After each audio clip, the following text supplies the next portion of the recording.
In a town of only 200 people, we had 3 churches, but that didn't help when the fire came. We stood shouting and praying as it jumped from house to house, but we received no answer from either heaven or earth. We had been forced to defund our fire department as people moved away and the town sank further into debt over the last decade. There had been some hope of gap funding to get us through the next fiscal year, but the November fire was burning that hope away right before our eyes. Lacking any other option, we turned to the collective entity. It was actually my idea. I was one of only 4 recent college graduates that had actually returned to Malinta after escaping, so no one else even considered it. The only thing our town was known for was having elected as mayor an accused witch instead of burning her at the stake. It was to her artifacts in the mayoral building that I ran. One of the glass cases was a scroll from 1880 and I had memorized the text as an intrigued child. I broke that glass with a rock, carefully took the scroll, and I ran back to Turkeyfoot Avenue where most of the townsfolk had gathered. The debate whether it would actually work was short. Melinda Elizabeth Benson was a reverse name by the old-timers, and anyone younger was willing to try it regardless.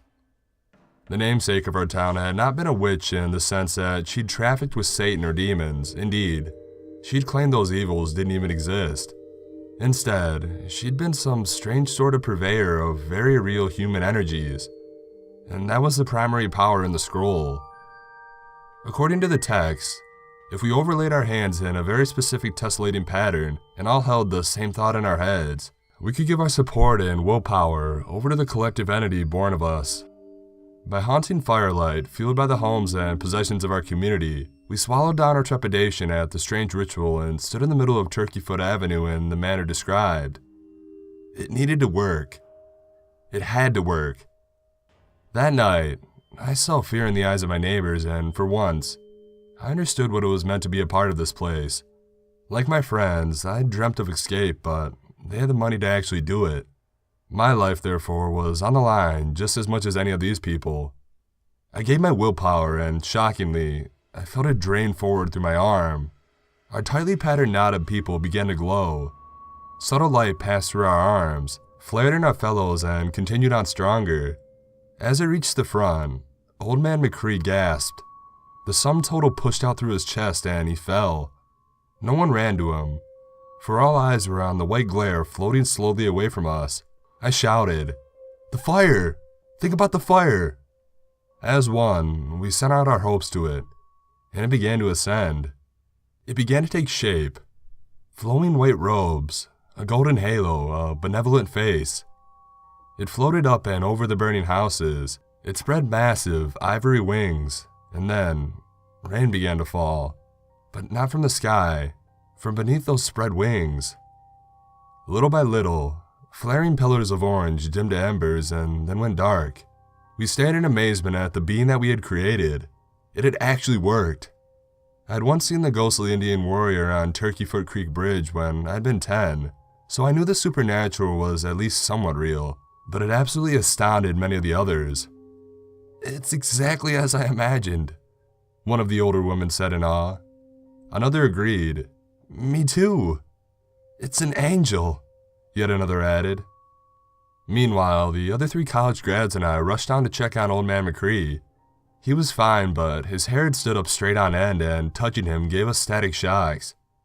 He stared at us with wide eyes and insisted he was alright and that we needed to leave him alone.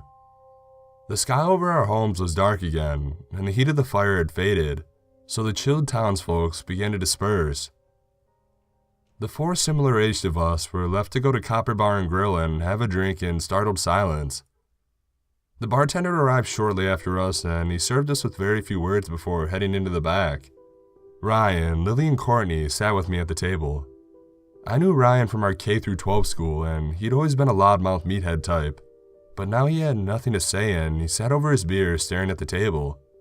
Lily was our town's token goth and had never fit in with our staunch conservative atmosphere, yet she too had participated in the ritual. Her father's house had been next in line of the fire and it had been saved. She broke the silence by saying, "How the hell did that actually work?" I didn't know Courtney well. She'd been a late transfer to our town because of her family moving in, and then she'd gone off to college pretty quickly.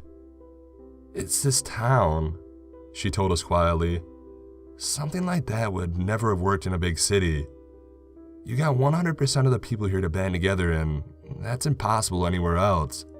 "That was an interesting point," I responded. "So people would never believe us, even if I tried to tell them?" She nodded sadly. Ryan slowly lifted his head. He hadn't heard us. Instead, he said, "This is it. This is how we fix things."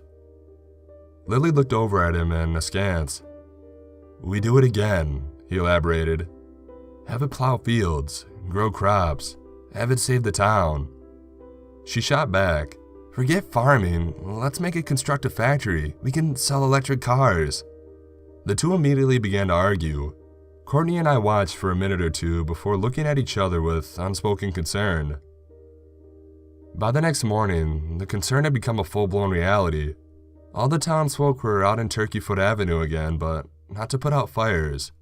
This time, they were arguing over what to do with the collective entity. Mr. Ellis, the owner of the bank, was at the head of the mob with his arms high, trying to get the people to calm down. "Come on," he shouted. "We can either work together and get something, or fight amongst ourselves and get nothing." Different groups began yelling over each other. There were the three different church crowds, of course, who each wanted slightly different things. There were the farmers like Ryan and his dad, and there were those like Lily that wanted to build the town into something more modern. Next to me in the back, Courtney called forward. "Do we actually want different things in the end? Don't we all just want to live peacefully and prosper? Why don't we do all those things?" Alice pointed at her and said, "Good idea. Someone get a table and a paper and a pencil." Someone suggested, "Well, if it's gonna be official, we should do it in pen." "Good idea, Earl."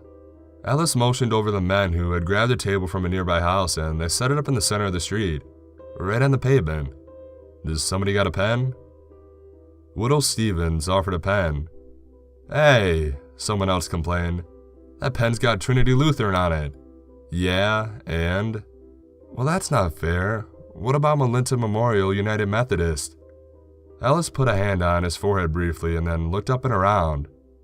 "Does anyone have a pen without any logo or words on it?" My three new friends and I watched as they hammered out a charter related to the use of the collective entity. Everyone would get what they wanted in turn, but they spent several hours arguing about the order in which everyone would get what they wanted. As dusk neared, they'd finally done it. They crafted a plan that all 200 townsfolk could actually agree upon, and happily so. We had few enough and similar enough people that there were no outlying group left behind, and I imagine that was pretty wondrous. The other surprise, around the time darkness truly fell, was that the entity did not need to be summoned again. It appeared in the skies above us, dimmer than before. Drained, even, but it was still there. Here was the first true test. Alice read from the charter. The first miracle would be to heal Old Man McCree's sick dog. His wife had died the year before, and he'd fallen the previous night, so it only seemed fair. As one, the 200 of us assembled there and lent our support. Little sparks of white energy left each of us and went to the being in the sky, which grew back to full brightness and then disappeared in an umbrella-shaped flash of light over McCree's house. His dog leapt through the dog flap a few moments later and then ran happily toward him with the energy of a puppy. It was truly a good thing to witness, and McCree cried and thanked us all profusely. That was it for the day, and we separated into our little groups again. We were all smiling as we sat at Copper drinking, but I had to admit, I was feeling a little tired. At first, I chalked it up to the day's lengthy debates, but I saw my friends yawning as well. Courtney said what we were all thinking.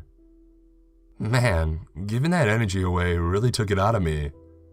Huh, how about that? It was a massive red flag that none of us paid the proper heed. The next few nights, we gathered to fix damage done by the fire, and after, we still all went to the bar for drinks, but that soon changed. After a week of minor miracles that everyone had agreed upon, I was too tired to stay out. I went home and I immediately fell asleep in bed, only to awake as if I had a hangover anyway. As I groggily stepped out, Courtney was on my porch with the coffee for each of us. "We have a problem." I guzzled the hot coffee, wincing at the morning sun, and I nodded weakly. There were already others gathering on turkey foot by the time we walked there. They were tired too, and much worse for wear because they were older than us. Mr. Ellis was there with bags under his eyes and holding a discussion. He waved Courtney and me over as soon as he saw us.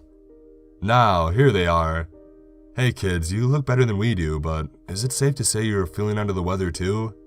We nodded. "Definitely." "Well then, it's no mystery what's happening," he sighed. "What we give to the angel does come at a price. It ain't free. Therefore, we're gonna have to hammer out some sort of payment plan." A few tired folks laughed. Since Ellis was a town banker, he hadn't been making a pun. "Look," he said, "you young ones bear it easier than us, so it's gonna come down harder on you no matter how we slice it. Courtney, you work at the Quick Stop, don't you?" She narrowed her eyes. "Yeah, why?" "Well, how about you forgot that and you just spend your days eating and exercising and generally getting well?" He looked at me. "You too." "What, like quit our jobs?" I asked, a little incredulous. "You're still working," he replied positively. "Just for the whole town instead of just yourselves." Wow, what a dick. I went to say something nasty, but Lily and Ryan arrived from opposite directions before I could, and Alice gave them the same suggestion. At home, my parents immediately undercut my anger by telling me that they were proud of what I was doing. Alice had called them, and they understood and would support me with food and petty cash until the year or so of unplanned miracles was complete. And begrudgingly, I agreed, and for a time, it actually worked out. I spent each day running, lifting weights, and eating carefully balanced diets. I got in shape and I felt great, at least until dusk, when the wind would be taken out of me in a basketball-sized orb of white light and I would be left winded, shaky, and weak. The older folks still gave, of course, but their contributions were the size of a tennis ball or cherries. In return, I got to see the whole buildings emerge from the ground in moments, and I got pats on the backs and cheers from my entire community. And for a time, Ryan, Lily, and Courtney and I were the hardworking heroes. But as the tasks grew in scope, so too did the energy required. By March, I was returning home to alternately guzzle Gatorade and throw up for hours. I didn't want anybody to see me struggling, at least of all my parents, but I was reaching my breaking point. Not only was I physically ill every night, I hadn't had time for a social life in months, and I was beginning to feel cooped up in a prison with no walls. When that dusk finally came that I had to give up my hands in defeat and say I couldn't give, everyone else had gotten used to their new prosperity. Next to me, Courtney held her sides and she nodded too, wordlessly agreeing that she also needed a break. Ryan's dad was there with a firm grip on his son's arm. They pushed back our miracle nights for emergencies too many times. Our fields need fertilized, they just can't be left out to dry. It's fine, Ellis said to everyone. We can all give a little more now and then, can't we? But they couldn't. They got the mundane miracle done that night, but it eviscerated the older folk, sending them to their beds for the entire next day. They hadn't realized how onerous the burden had become, but strangely, they were more appreciative the next evening. I was feeling a tiny bit better, but they were sick and confused and angry. I tried to tell them, "Don't you see how hard we have to work to support all of this for you?" But that just seemed to make them angrier, as if they didn't want to face what they were doing to us. "You're just whining," Old Man McCree shouted at us. Others jeered and agreed. Lily flicked them off. Widow Stevens spit on Courtney. "You lazy piece of crap." Courtney stilled my sudden move forward with her left hand and pointed with her right. "Fine, screw you guys, we're not giving anything anymore." Ryan urged us. "Come on guys, my family still needs a few more miracles." "And how about the schedule changes on that?" I asked him. "Isn't it funny that they've been spaced out what your farm needs until the very end? Almost like they made it so you would be on their side." He remained quiet but fuming. Ellis's face seemed to change then. "I didn't want to have to do this." He motioned towards us and our two local cops started moving. "Seriously?" I shouted at him, even as Courtney, Lily, and I backed up. "The town needs these miracles," he proclaimed, "or else it'll die. You're putting us all in danger with your selfishness." I looked around for recognition of this absurdity of what he'd said, but the townsfolk were all of one face, angry. My parents were among them, glowering at me with fire. I looked at Courtney and Lily. Our community had made one mistake in assigning us of our duties. We were fitter than ever, and so we ran. The cops tried to get after us, but they had no idea how fast we gotten. They tried to chase us a bit, but by the time they gave up and returned to the car, we were long gone. We broke into a house, gathered clothes, bags, and food, and took to the open fields and forests around town. And from there, we watched. Our first fear was that they would use the angel to find us or punish us somehow. We watched from deep in the trees that evening when they shouted for retribution. The angel darkened, not dimmed, but darkened, glowing gray rather than white. Fearful, our neighbors rapidly returned to the charter schedule, but the figure in the sky remained gray nevertheless. Seemingly overnight, Melita changed. Where once we'd been a friendly scattering of houses, churches, a movie theater, and a bar, we were now a territory under siege. Bands of townfolk gathered together and searched the woods each night for us. At first, just with flashlights, but then with guns. The first time I thought we were caught, we instead learned what was happening. Old Man McCree apologized to us when he caught us in his house stealing food. Ellis and the men in charge had begun assigning our older duties to others who weren't quite so spry, and when they'd gotten sick and tried to resist, they'd been locked into their homes and only let out at dusk. McCree had tried to say something, but they threatened him, and when he still tried to speak up and cause trouble, they killed his dog. In his house, our movement to fight back began. We set up camp in his basement, no longer at risk of being found in the woods by the armed patrols, and we began sneaking around town at night, contacting those we could trust.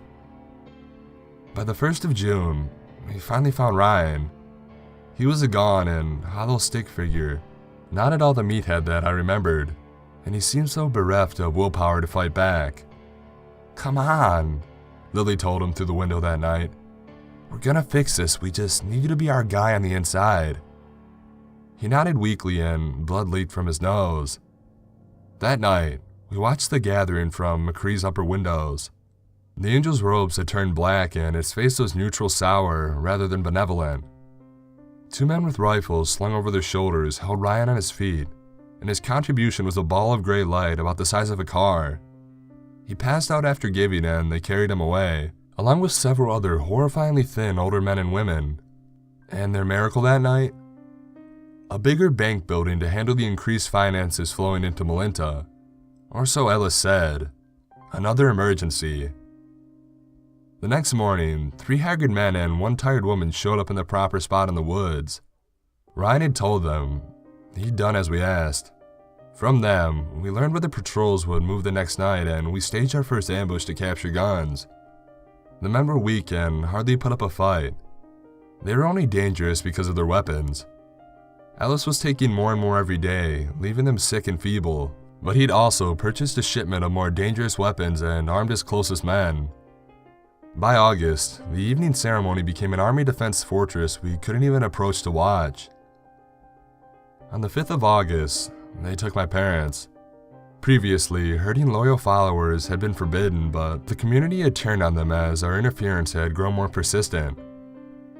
Fully half of the captured town had grown bitter, angry, and supportive of our cause, and the other half had gotten desperate. I was convinced there was nothing we could do, but Courtney promised me in private we could fix this, even if she had to die doing so. It all came to a head on the 7th of August, on a summer night so hot that I thought we all might cook alive before any shots could be fired. Ellis had my parents tied to poles on Turkeyfoot Avenue, where we'd all first met and created something miraculous together. But now, he held an assault rifle pointed sidelong at them. "I know you're here, you petulant little shits.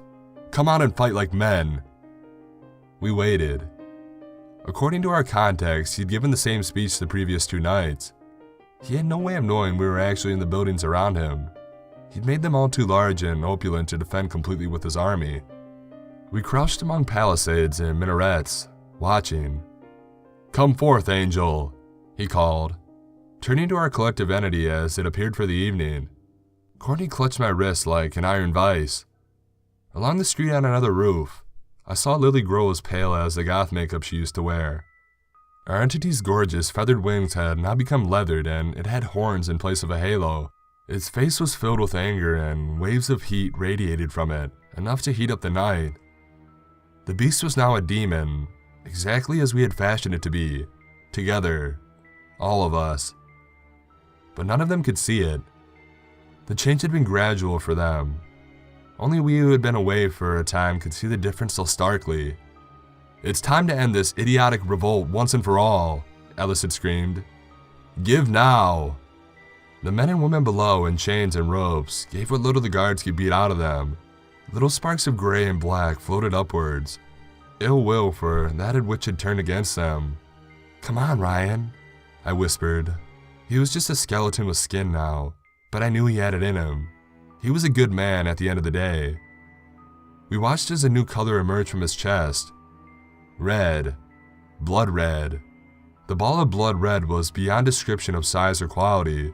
It was his lifeblood, given to force the issue. He fell to the dirt, dead. The demon absorbed the crimson light and began to flail. "They're here," Ellis said loudly. To the beast above he screamed, "Burn them out!" A slow creeping red malignancy did begin to burn, starting at its fingers, but not the way Ellis had hoped. Roaring against the pain, the demon turned its other massively muscled arm and lifted it into a fist. The house closest to the ritual exploded in a massive pillar of flame. "Jesus Christ!" Courtney exclaimed beside me, and the men behind us murmured in fear. The heat was unbearable, but we retreated down through the building and into a dark alleyway. Could he do it again?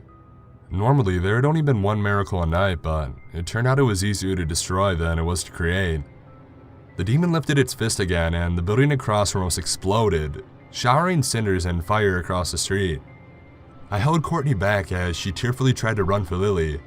"They're dead! God damn it, we can't wait any longer!" She was right. We were outnumbered by far, but we would all die if this continued. I gave the signal, and our army of geriatrics rushed the square from 4 different directions. The explosion that had killed Lily had also knocked many of the guards onto the ground, and those at our feet immediately threw down their weapons. The ones closer to Ellis, and more loyal, opened fire, but none of us were hit. We'd been prepared to run into the slaughterhouse and go out fighting, but our circle of old men and women slowed to a stop and lowered their guns as the enemy, well, they fired above us. They were just firing to look like they were shooting. As we stopped and stood still, they began to lower their weapons too. "Do it!" Ellis screamed at them, kicking and hitting his own men. Kill them all! They're endangering our livelihoods!" We all just looked at each other as a literal demon hovered high above us, watching with fury. The creeping crimson dissolution that Ryan had gifted it had dissolved one entire arm, and it was beginning to work on its torso. "It's over," Courtney said calmly but loudly. "Alice, we made this thing to put out fires." She waved her hands at the flaming houses around us. "Who cares how rich we all get if the town's burned down?" "I don't give a shit," he screamed back at her. "I'll just take my money and move, and to the hell with all of you." He grabbed my mother as a hostage and he began backing away.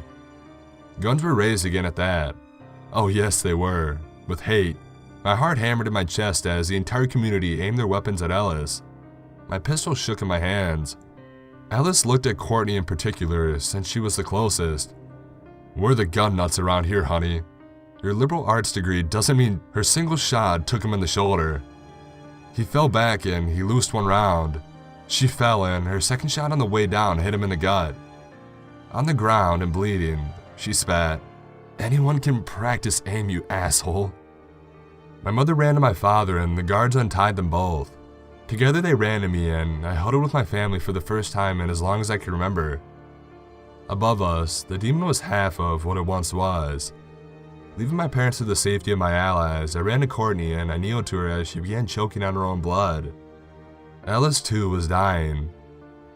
"It didn't have to go like this," I said, with tears running down my face. Why did it go like this? Ellis laughed despite his pain. You know, kid, I don't even know anymore. I was content before all of this. He pushed blood out of his mouth. I didn't want more until I had a taste of it. I was already holding Courtney's hand as she bled out, but on a strange feeling I grabbed his too. I turned my head briefly to yell, "Somebody get that parchment! We'll make a new collective entity. We'll save them. We have to save them." But both Courtney and Ellis shook their heads. I understand why now, months later. In some part, I do, but I still don't. I never will. I sat there in the town square until dawn, holding their cold hands until the demon disintegrated into its last fading red wisp with the morning sun. My parents waited too, immensely apologetic but not daring to speak for all my tears and silent rage. Once the light came, folks who still had their houses began posting for sale signs. One by one, we each moved away. There was nothing left to say. Our trust had been broken. There's still a Memento, Ohio, but it's just not the same. The community that once existed is gone. The name is still there, the buildings are still there, and the land is still there. But my home is no more. But strangely, it had to happen. Better a painful memory than a living nightmare. Be careful what you build together, for the better angels of our nature don't always remain that way.